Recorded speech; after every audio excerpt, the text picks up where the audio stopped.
धरती पर इंसान ने अनेक चमत्कार किए हैं। मानव की पैनी नजर हर रहस्य का पर्दाफाश किए जा रही है।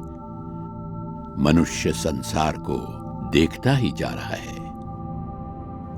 आज से हजारों वर्ष पहले उपनिषद के ऋषियों ने कहा था कि हमारी इंद्रियों को बाहर की तरफ छेदा गया है, इसलिए हम हमेशा बाहर ही प्रवृत्त रहते हैं।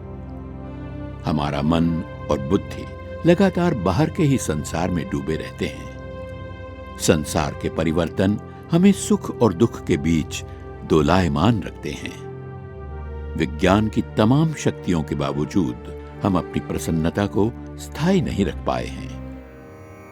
लेकिन हमारे पूर्वजों ने एक ऐसी प्रक्रिया का आविष्कार किया था जिससे मन हमेशा शांत और प्रसन्न बना रह सकता था।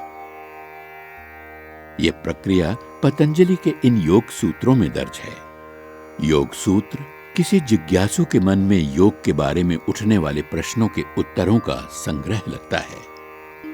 इसका पहला सूत्र है, योग का अनुशासन आरंभ करते हैं। प्रश्न उठता है, योग क्या है?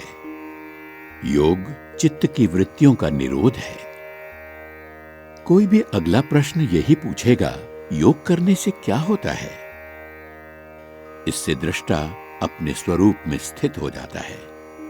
तो क्या हम किसी और के स्वरूप में रहते हैं? हम पूरी जिंदगी चित्त वृत्तियों के ही रूप में रहते हैं। यह सूत्र किसी भी समझदार इंसान की नींद उड़ा सकता है। क्या हम जीवन भर वृत्तियों का ही रूप धारण किए रहते हैं? हम कभी अपने स्वरूप को नहीं जान पाते हैं। इससे भयानक बात इंसान के लिए क्या होगी कि वो पूरी दुनिया जान जाए लेकिन खुद को कभी जान ही ना पाए। आखिर क्या है हमारा असली स्वरूप? इन सूत्रों में स्वरूप पर चढ़े मुलम्मों का वर्णन है और इन मुलम्मों को कैसे उतारा जाए, इसकी तकनीक बताई गई है।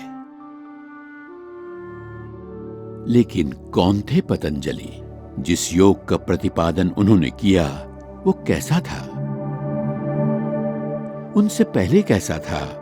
उनके बाद कैसा हो गया?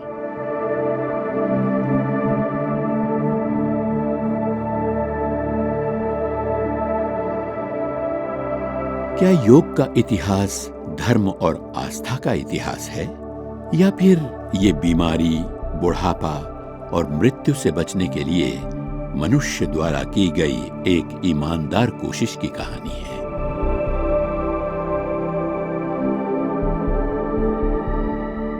भारत के 6000 वर्षों के इतिहास की यात्रा में हम इन्हीं प्रश्नों के उत्तर खोजेंगे।